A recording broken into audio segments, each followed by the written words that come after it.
ఈరోజు మనకు గ్రూప్ 1 మీద వచ్చినటువంటి వాయిదా అనేటువంటిది ఏదైతే వచ్చిందో అది ఈరోజు వాయిదా రావచ్చు, కానీ ఆ తీర్పు ఖచ్చితంగా గ్రూప్ 1 మెయిన్స్ రాసినటువంటి అభ్యర్థులపైనే మన మన మన సైడే ఉంటుంది అనేటువంటిది మేము డంకా బజాయించి చెప్తా ఉన్నాం. మీరు సుప్రీంకోర్టుకి వెళ్ళండి, ఎక్కడికి వెళ్ళండి, కానీ తీర్పు మాత్రం మన సైడే ఉంటుంది. దానికి ప్రతి ఒక్కరు ఖచ్చితంగా తోడుగుంటారు.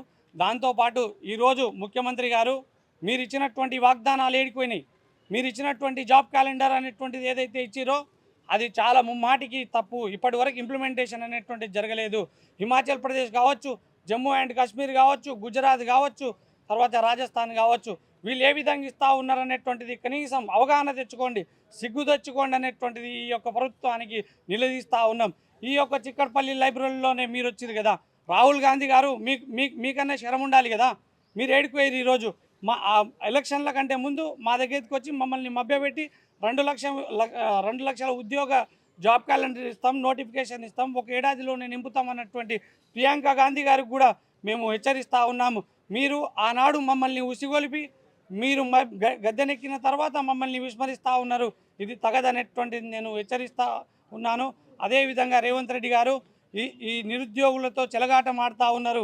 నిరుద్యోగులతో చెలగాటం ఆడినటువంటి ఏ ప్రభుత్వాలు కూడా, గత ప్రభుత్వం బీఆర్ఎస్ ప్రభుత్వాన్ని కూడా ఏ విధంగా అయితే దించినామో మీ ప్రభుత్వాన్ని కూడా అదే విధంగా దించేటువంటి రోజులు ఖచ్చితంగా వస్తుంది. ఈరోజు స్థానిక ఎలక్షన్లు అయిపోయినాయి అనేటువంటిది కాదు, ఎంపీటీసీ, జడ్పీటీసీ, మున్సిపల్ ఎలక్షన్లు ఉన్నాయి. అందులో మీ యొక్క పార్టీ గుర్తులు ఉంటుంది కదా.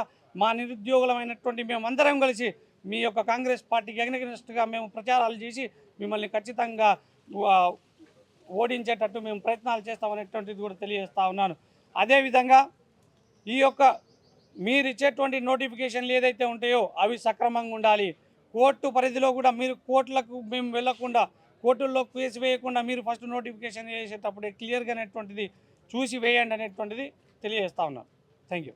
కాంగ్రెస్ ప్రభుత్వం మేనిఫెస్టో ప్రకారం 2 లక్షల ఉద్యోగాలు మరియు జాబ్ క్యాలెండర్ విడుదల చేస్తానని చెప్పడం జరిగింది. ఇది సాక్షాత్తు మన ముఖ్యమంత్రి రేవంత్ రెడ్డి గారు బహిరంగ సభలలోనే చెప్పడం జరిగింది. కానీ ఇప్పటి వరకు కాంగ్రెస్ ప్రభుత్వం వచ్చినప్పటి నుండి కాంగ్రెస్ ప్రభుత్వం రాష్ట్రం ఆమోదం తెలిపిన పోస్టులు మొత్తం 5,700 పోస్టులు మాత్రమే భర్తీ చేయడం జరిగింది. ఇప్పటి వరకు కాంగ్రెస్ ప్రభుత్వం 70,000 అంటారు ఒక మినిస్టర్, ఒక 60,000 అంటారు, ఒక 80,000 అంటారు. ఇది వాస్తవానికి నిజం కాదు. కాంగ్రెస్ ప్రభుత్వం భర్తీ చేసిన పోస్టులు 5,700 పోస్టులు మాత్రమే. దీనికోసం మేము ప్రత్యేకంగా ఇందిరా పార్క్ దగ్గర మహాధర్నా 4వ తేదీ నాడు పెట్టడం జరిగింది. గ్రామ స్థాయి నుండి, మండల స్థాయి నుండి, జిల్లా స్థాయి నుండి ప్రతి ఒక్క నిరుద్యోగులు, యువకులు పాల్గొని ఈ ధర్నాను విజయవంతం చేయాలని నేను నిరుద్యోగుల తరపున, జేఏసీ తరపున విజ్ఞప్తి చేస్తున్నాను.